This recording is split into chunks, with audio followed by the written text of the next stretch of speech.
नमस्कार। आज हमारे साथ हैं अनीका नज़ीर जी, जो कि एक स्टूडेंट हैं, एक एक्टिविस्ट हैं और अपना एक बड़ा सक्सेसफुल चैनल चलाती हैं, द यंबरज़ल, YMBERZAL। इस चैनल को आप जाकर के चेक करें, सब्सक्राइब करें और देखें। मैम दिखाती हैं, अनीका जी दिखाती हैं कि कश्मीर में लाइफ कैसे चल रही है, कश्मीर में the various colours of Kashmir और कश्मीर की क्या पोज़ीशन है, कश्मीर के लोग क्या सोचते हैं, public the pulse of the people of Kashmir दिखाती है। अनिका जी, बहुत बहुत स्वागत आपका हमारे शो में। अनिका जी, पहला क्वेश्चन मैं आपसे पूछना चाहूंगा कि ये 370 के रिमूवल के बाद से क्या पोजीशन है कश्मीर वैली की and Kashmir as a whole की क्या पोजीशन है? वहां पर लाइफ नॉर्मल है, लोगों की थिंकिंग क्या है इंडिया के बारे में और क्या डेवलपमेंट चल रहा है, बंद हो चुका है, सेंट्रल गवर्नमेंट कैसे इन्वॉल्व है इसमें? Thank you so much for inviting me first of all.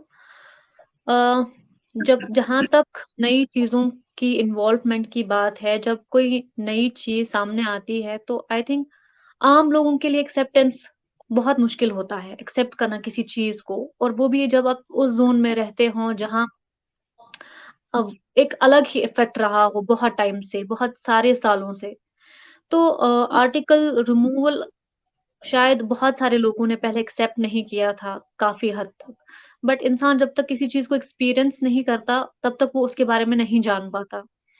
I think removal के बाद अब 3 साल होने को आए हैं और काफ़ी सारे प्रोजेक्ट्स कश्मीर में आए हैं और life is back to normal.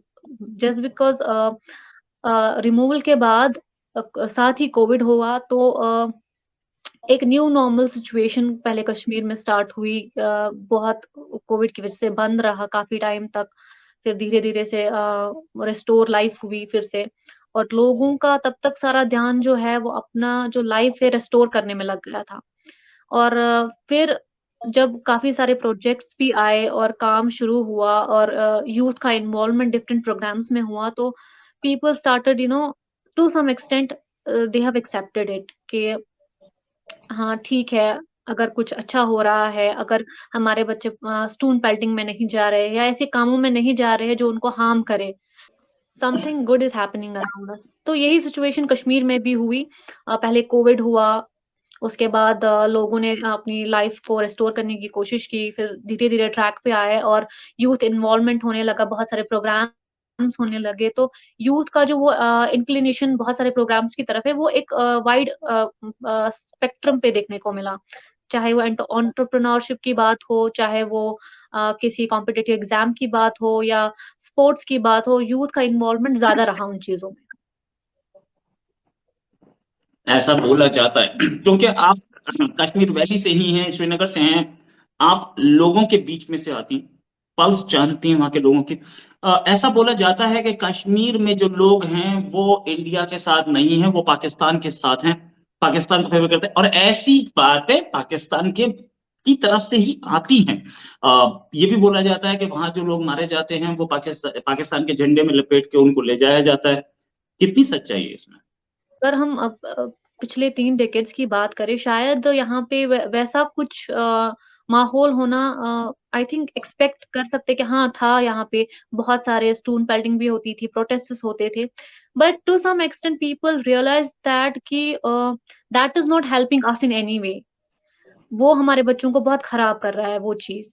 और आप जब पूछते हैं कि लोग ऐसे कह रहे हैं कि उनके साथ if you ask anyone from the country कि आप जो करंट सरकार है, आप उससे खुश है? कोई ना कोई तो ऐसा होगा ही कि वो बोलेगा कि नहीं मैं खुश नहीं हूँ। आप कितनी भी अच्छी सरकार लो, people are still unhappy.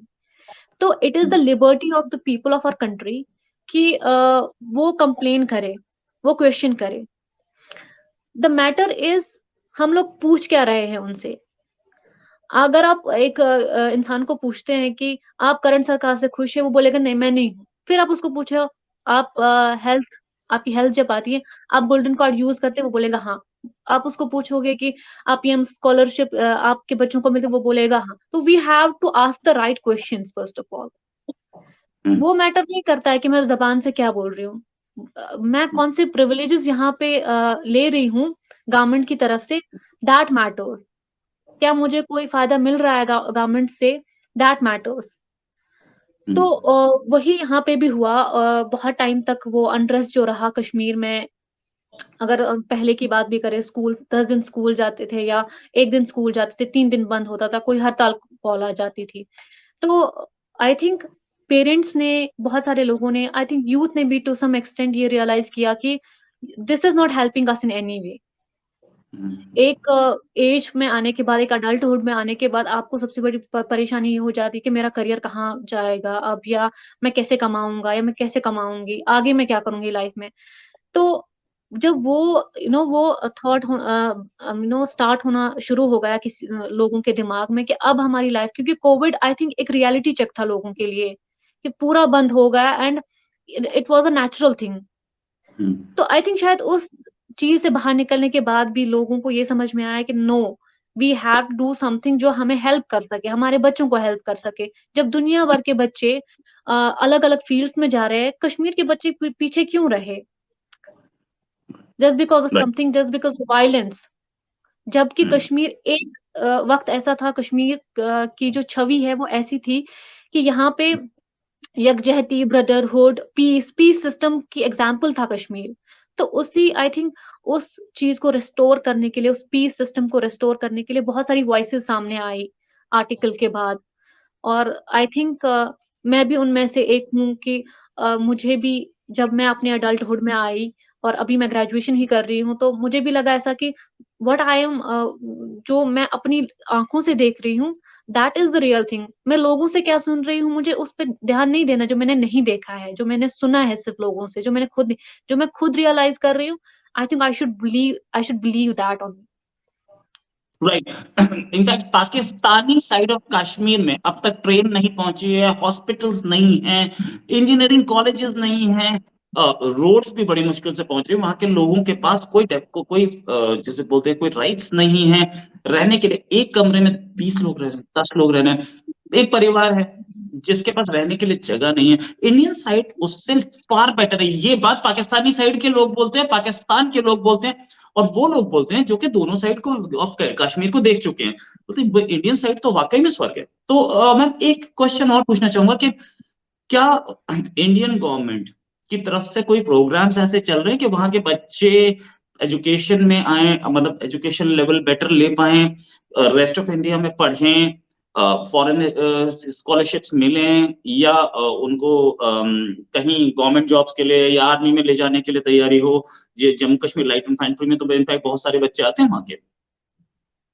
I think her sector में अगर मैं देखूँ, whether it is education, whether it is health और एनीथिंग एल्स, हर चीज़ में आई थिंक कोई ना कोई स्टेप तो लाया ही गया है बहुत पहले से, हमेशा से ही। अब ये है कि हर साल के बाद एक इंक्रीमेंट हो जाती है उस चीज़ में। जैसे कॉलेजेस में पहले 3 मेडिकल कॉलेजेस थे, अब नॉर्थ में एक और है, साउथ में एक और है, और जम्मू रीजन में भी अब राजौरी में भी एक है, जम्मू में भी एक है।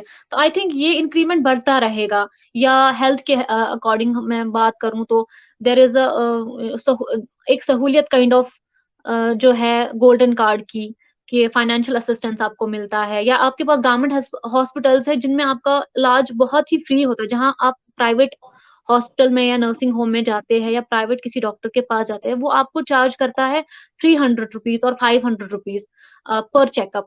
वहीं अगर आप गवर्नमेंट हॉस्पिटल्स में जाते हैं, वहाँ के डॉक्टर्स जो होते हैं, वो जीएमसी से पढ़े होते हैं। हम्म, बहुत ही आई थिंक होनहार डॉक्टर्स होते हैं जो आपके लिए 10 टू 4 और 24/7 उनका शिफ्ट होता है और जो आपका इलाज फ्री में करते हैं। तो हम्म, ये हॉस्पिटल्स का इंक्रीमेंट हुआ है और बहुत हर डिस्ट्रिक्ट में एक हॉस्पिटल, हर ब्लॉक में एक हेल्थ सेंटर होना। एजुकेशन के हवाले से देखें तो बहुत सारे कॉलेज का इनिशिएट होना, या स्कॉलरशिप देखें हर बच्चे के। मुझे लगता है मैंने बचपन से ही स्कॉलरशिप ली है अपने, क्योंकि my father was not a government employee. अब ये क्राइटेरिया है कि गवर्नमेंट एम्प्लॉयी जिनके हैं वालिद, फादर जिनके गवर्नमेंट एम्प्लॉयी है, तो ज़ाहिर-सी बात है उनके पास एक अच्छा अमाउंट ऑफ सैलरी जो है वो घर में आता होगा। और जिनके जो पेरेंट्स गवर्नमेंट सर्विस नहीं करते होंगे, प्राइवेट बिज़नेस करते होंगे, तो उनके लिए ये है कि उनके लिए स्कॉलरशिप आएगी। और अगर गवर्नमेंट स्कूल्स है तो वहाँ पे आपका मिड डे मील, आपका बुक्स, आपकी यूनिफ़ॉर्म, आपका फ़ी सब कुछ जो है वो देखा जाता है। और अगर गवर्नमेंट स्कूल में अगर हम हायर सेकेंडरी लेवल की बात करें, वहाँ पे चार्ज भी किया जाता है, तो इट्स एनुअल फ़ी में भी आपको ₹1200 भरने पड़ते हैं, एनुअली, हुँ, पूरे साल के ₹1200 और उसके बाद राइट। की बुक्स एंड यूनिफ़ॉर्म वो भी फ्री में आ जाती है। तो आई थिंक बहुत सारी चीज़ें हैं। एक एग्ज़ाम्पल मुझे याद है बिकॉज़ मैं एक पैरामेडिकल कोर्स से रही हूँ, तो I was posted in a hospital for my practical work. तो there is a programme TB control, elimination of TB. तो मैंने वहाँ पे देखा कि there is a health professional team जो जितने भी टीबी के पेशेंट्स हैं वैली में, उनको इलाज तो करते हैं बट उनको दवाई घर नहीं लेके देते हैं। हुँ, उनको हर रोज़ सेंटर आना है, उनको कॉल करके लेकर आते हैं, अगर वो नहीं आते फिर उनके घर जाते हैं दवाई लेके, ताकि उनका जो प्रॉपर डोज़ है वो कंप्लीट हो। और अगर उनकी डोज़ में कोई भी कमी रह जाती है, वो होली एंड सोली उस हेल्थ प्रोफेशनल टीम के ऊपर आता है कि आपने इसका डोज़ जो है कंप्लीट नहीं किया है। बिकॉज़ जो जिसका इलाज चल रहा है वो एक आम इंसान है and you can't expect a common person to be professional. You are a professional team, so you have to do that work और with all that enthusiasm and वो होता है ना कि आपको पूरी उस शिद्दत से वो काम करना पड़ता है कि आपको मेक श्योर करना पड़ता है कि इसका इलाज पूरे तरीके से हुआ है। And there is another programme for maternity. हमें पता है कि मैटरनिटी हॉस्पिटल्स हैं हमारे पास, तो रिकॉर्ड तो रहता ही है हर हुँ, डिस्ट्रिक्ट में कि कौन सी, या गांव की बात करें तो वहां पर भी रिकॉर्ड रहता है। Apart from that there is hilly areas, जो हर डिस्ट्रिक्ट के में हिली एरियाज जो टॉप के हिल्स होते हैं, वहाँ पर भी बस्तियाँ होती हैं। And we can't bring those people to the जो प्लेन्स पे नहीं ला सकते क्योंकि उनका हैबिटेट जो है वो वहाँ होता है।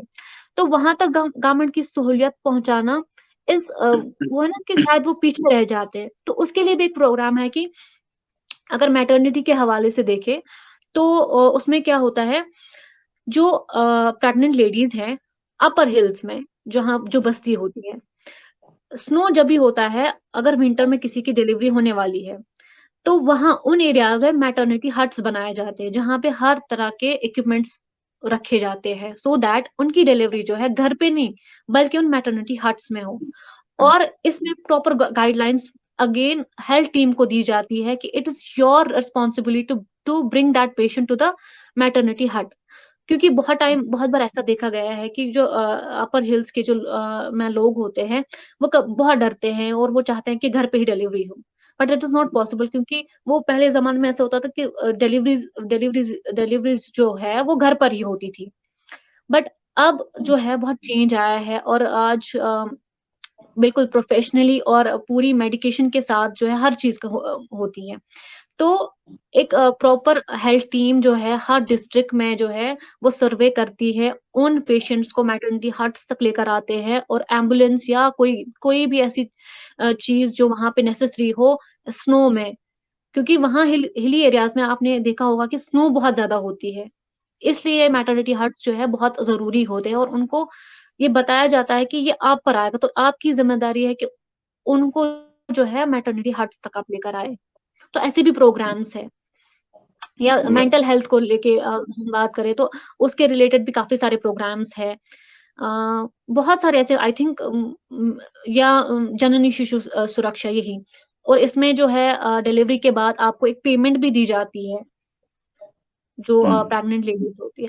तो बहुत सारी मतलब आई थिंक ऐसी बहुत सारी स्कीम्स हैं जो आई है। एंटरप्रेन्योरशिप के हवाले से मैं हमेशा कहती हूँ, उम्मीद स्कीम आई है जिसमें खासकर फीमेल्स जो है उनकी फाइनेंशियल इंडिपेंडेंस को मद्देनज़र रखते हुए बहुत एनहांस किया गया है और हैंडीक्राफ्ट्स को इतना एनहांस किया गया है, या स्टार्टअप्स नए कितने सारे स्टार्ट किए गए हैं और नए कॉम्पिटिटिव एग्ज़ाम्स क्लास 4th के, पंचायत के या जेके एसएसबी के, हाँ, कुछ ऐसा भी हुआ कि स्कैम हुआ और उसको पूरे एग्ज़ाम को रद्द कर दिया गया। अब उसमें भी गाइडलाइंस आई थिंक सेंटर से आएँगे या यूटी गवर्नमेंट से आएँगे कि क्या फर्दर उनके लिए जो है देखा जाएगा कि क्या उसमें या एग्ज़ाम नए से होगा या क्या नई चीज़ हो सकती है उसमें। बट एग्ज़ाम्स बहुत हुए और रिक्रूटमेंट्स भी बहुत हुए। Right, right. And Indian army बहुत सारे बच्चे ज्वाइन कर रहे हैं, बहुत सारे यंग यूथ लड़के ज्वाइन कर रहे हैं, पुलिस ज्वाइन कर रहे हैं। अ, ये भी एक प्रोपेगेंडा है पाकिस्तान की तरफ से कि इंडियन आर्मी को ज्वाइन नहीं करते हैं। तो क्या आप बता सकती हैं कि किस तरीके से और कितना कितना एंथुजियाज्म है यूथ के बीच में इंडियन आर्मी ज्वाइन करने के लिए नो या आई पुलिस? थिंक ये आज की ही बात नहीं है, जब अनरेस्ट भी था, हड़ताल, तब एक बार आपने भी सुना होगा शायद कि अनरेस्ट के बीच में एक बार एक न्यूज़ आई थी कि अ, भर्ती हो रही है स्टूडेंट्स की, और उनका चेकअप, मेडिकल चेकअप होगा, उसके बाद उनकी भर्ती जो है आर्मी में होगी। तो उस अनरेस्ट में भी बहुत सारे यूथ जो है उन्होंने वो एग्ज़ाम देने के लिए उस जगह पे पहुँचे थे, और हर साल, मुझे लगता है हर साल ऐसे एग्ज़ाम्स होते हैं जिसमें जो मतलब हेल्दी, फिज़िकली फिट होगा और जो जो सारे क्राइटेरियाज़ को फुलफ़िल करेगा, आई थिंक वो सारे यूथ आर्मी में भर्ती हो जाते हैं। और अगर आज भी हम देखें, बहुत सारे कश्मीरी जो है अलग-अलग रेजिमेंट्स में न उन्होंने वो भर्ती हुए और काफ़ी सालों से काम कर रहे हैं। तो ऐसा कुछ नहीं है, बट हाँ, और एसआई के एग्ज़ाम्स होने वाले हैं। उनके आई थिंक हमारे कुछ कलीग ऐसे जो एसआई के प्रोग्राम्स के लिए, सब इंस्पेक्टर के प्रोग्राम, ये एग्ज़ाम्स के लिए प्रिपेयर कर रहे हैं, और शायद वो इस मंथ में होने वाले हैं, और अब वो शायद पोस्टपोन हुए, लेकिन वो इस नेक्स्ट 1 मंथ और 2 मंथ्स में होंगे। ओके, या रिसेंटली और कांस्टेबल के बहुत सारे पोस्ट्स आए थे, हमारी भी एक एथलीट है कश्मीर से, वो भी उसमें उन्होंने फॉर्म भरा था, तो उनकी सिलेक्शन भी हो गई। ओके, तो ऐसा ग्रेट, कुछ ग्रेट। नहीं है। हाँ, ये हमने एक बहुत बढ़िया फिनोमिनन देखा, बहुत अच्छा फिनोमिनन देखा। कश्मीर से एथलीट्स इंटरनेशनल लेवल पे जाकर परफॉर्म कर रहे हैं और बहुत अच्छा परफॉर्मेंस दिखा रहे हैं। जी, जी। इसको कैसे लिया जा रहा है कश्मीर में? कश्मीर के बच्चों ने जाकर गोल्ड मेडल लिया है इंटरनेशनल परफॉर्मेंसेस देके। नहीं, स्पोर्ट्स के हवाले से मैं देखूँ तो आई थिंक स्पोर्ट्स का काफ़ी इन्फ्लुएंस रहा है कश्मीर में, काफ़ी 4-5 सालों से बहुत ज़्यादा रहा है। स्पोर्ट्स में तो काफ़ी सारे बच्चे बहुत पहले से थे, लेकिन 2-3 सालों से और उसमें इन्फ्लुएंस आया है। और एक बच्चा जब जाता है, मुझे लगता है आज मैं जब देखती हूँ तो हर घर में एक एथलीट है, आई थिंक। हर घर में। मेरे तो कुछ फ्रेंड्स भी हैं जो ये एथलीट हैं, और आज भी कुछ 4-5 दोस्त हैं, वो मेरे भोपाल में एक चैंपियनशिप एमएमए की हो रही थी, वो वहाँ पे उन्होंने वहाँ पे उनकी भी सिलेक्शन हुई थी, तो वो वहाँ पे थे। तो आई थिंक बहुत सारा इन्फ्लुएंस आया है स्पोर्ट्स में, और बहुत सारे बच्चे और इसकी तरफ बढ़ रहे हैं, और नए छोटे-छोटे बच्चे जो, और आई थिंक अब ये भी गवर्नमेंट की तरफ से गाइडलाइन आई है कि जो सेल्फ डिफेंस है उसको एक सब्जेक्ट बनाना चाहिए स्कूल्स में, ताकि, और स्पेशली फॉर फीमेल्स, क्योंकि फीमेल्स की या लड़कियों की सेफ्टी जो है वो हर माँ-बाप की परेशानी है। Not only in valley, but पूरे देश में जो है लड़कियों की सेफ्टी के बारे में जो है, वो हर एक का कंसर्न है कि लड़कियों की सेफ्टी होना बहुत ज़रूरी है। तो उसके लिए सेल्फ डिफेंस क्लासेस भी स्टार्ट हो रहे हैं, आई थिंक स्कूल्स में, और सेल्फ डिफेंसेस आई थिंक हर किसी के लिए, नॉट, अगर आप एथलीट भी नहीं बन रहे हैं, आगे इस फील्ड में नहीं जा रहे हैं, बट सेल्फ डिफेंस अगर आप अपने लिए भी सीख रहे हैं, that is so very important in your life. Okay, right. And final question आपसे लेना चाहूंगा कि क्या क्या how does the youth of Kashmir perceive India as, मतलब इंडिया में आकर के जॉब, आईएएस में आ रहे हैं, आईपीएस में आ रहे हैं, कोई इंडियन जॉब्स अनटचेबल की तरह कभी हुआ नहीं करती थी, पहले भी आते थे, लेकिन अब जो ये अचीवमेंट दिख रही है, आईएएस, इंडिया के टॉप लेवल एग्जाम्स पास करना, कितना कितना मोटिवेटेड है Kashmiri youth, Kashmiri? I think मुझे लगता है हर चीज़ में हर चीज़ एक प्रोसेस के थ्रू गुज़रती है। शायद पहले कभी ऐसा हुआ हो कि बहुत सारे जो फ़ील्ड्स हैं उनको एज़ एक्सेप्टेंस नहीं थी शायद वैली में। बट आज कोई भी ऐसा फ़ील्ड, चाहे वो स्पोर्ट्स हो, चाहे वो डिफेंस हो, चाहे वो एंटरप्रेन्योरशिप हो, या कोई भी हेल्थ में कोई जॉब हो, हर जॉब को पूरी एक्सेप्टेंस है वैली में, और यूथ चाहता है कि वो अपने जो है पैरों पे खड़ा हो, कौन नहीं चाहेगा? आई थिंक यूथ का यही है, बॉयज़ प्लस गर्ल्स। गर्ल्स का भी आज ये है कि I want to be financially independent first of all, then other things come in my life. तो मुझे लगता है यूथ का यही है कि वो चाहते हैं कि पहले फाइनेंशियली वो इंडिपेंडेंट हो जाए, कुछ बने लाइफ में, और कोई भी जॉब हो जिसमें वो ऑप्ट करना चाहते हैं, वो I think they are very open to it. क्या ऐसा कुछ बच्चों नहीं है, को, क्या ऐसे यूथ को कोई जॉब प्रॉब्लम नहीं मिलने, यूथ को जॉब अपॉर्चुनिटीज ज्यादा हुई हैं? क्योंकि पहले ये बोला जाता था पाकिस्तान की तरफ से या दूसरी तरफ से कि यूथ के पास जॉब नहीं है इसलिए स्टोन पेल्टिंग हो रही है। अब स्टोन पेल्टिंग हमें दिखती ही नहीं है, तो क्या यूथ को अपॉर्चुनिटीज मिली हैं? Youth has been taking up?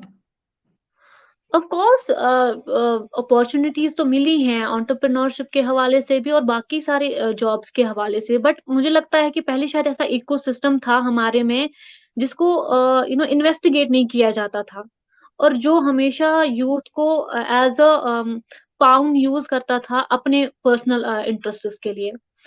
अब जो इन्वेस्टिगेशन होना शुरू हो गई हैं और हर किसी डिपार्टमेंट पे ये चीज़ लागू हो गई है कि वो गवर्नमेंट और अपने काम के प्रति जो है वो लॉयल रहे। मुझे लगता है उसके बाद ही ये चेंज देखने को मिली, क्योंकि हमारे पूरे इकोसिस्टम में ही ऐसा था कि हर कोई जो है वो चाहता था कि हालात बिगड़े। अब जब उन पर इन्वेस्टिगेशन हो रही है कि अब ऐसा है कि अब कोई जो है वो घर बैठ के सैलरी नहीं ले सकता है। He has to be there on his job. अब ऐसा नहीं है। तो ये जो इन्वेस्टिगेशन का मसला शुरू हुआ है और उनको हर चीज़ को इन्वेस्टिगेट किया जाता है, B it a foreign funding, which was a very big concern in the valley, कि फॉरेन फंडिंग जो आ रही है, वो कहाँ से आ रही है? Even I am affiliated with an organisation and we have done a programme on youth engagements with European Union. तो यूरोपियन यूनियन हमें प्रोवाइड करते हैं इतने फंड्स कि हम वो प्रोग्राम जो है यहाँ पे ऑर्गेनाइज़ करें। लेकिन उसके लिए भी आपको एक प्रोसीजर, आपको एक क्राइटेरिया जो है फुलफिल करना पड़ता है अपनी ऑर्गेनाइजेशन के थ्रू, और उसमें आपको पूरी वेरिफिकेशन देनी पड़ती है। व्हेन आई सॉ दिस कि हमें पूरा वेरीफाई किया गया फर्स्ट ऑफ ऑल, देन हमारी फॉरेन फंडिंग को अलाउ किया गया उस प्रोग्राम के लिए। तो आई वाज़ वेरी हैप्पी कि कोई गलत पैसा अब जो है देश में नहीं आएगा हमारे बच्चों का फ्यूचर खराब करने के लिए। अगर कुछ राइट। पैसा आ रहा है, जैसे कोई बाहर जॉब करता है, किसी का बेटा है, किसी के वो पैसे आ रहे हैं उनके पेरेंट्स के पास, तो वेरीफाई होके आ रहे हैं कि अपने बच्चों से अपने पेरेंट्स के पास आ रहे हैं या किसी पेरेंट्स से अपने बच्चों के पास आ रहे हैं। तो वो वेरीफाई होना कि कहाँ से फंडिंग आ रही है और किस चीज़ के लिए आए, वो इम्पोर्टेंट था, और वो उस पर इन्वेस्टिगेशन जब हो रही है, तो I think it is a very good thing.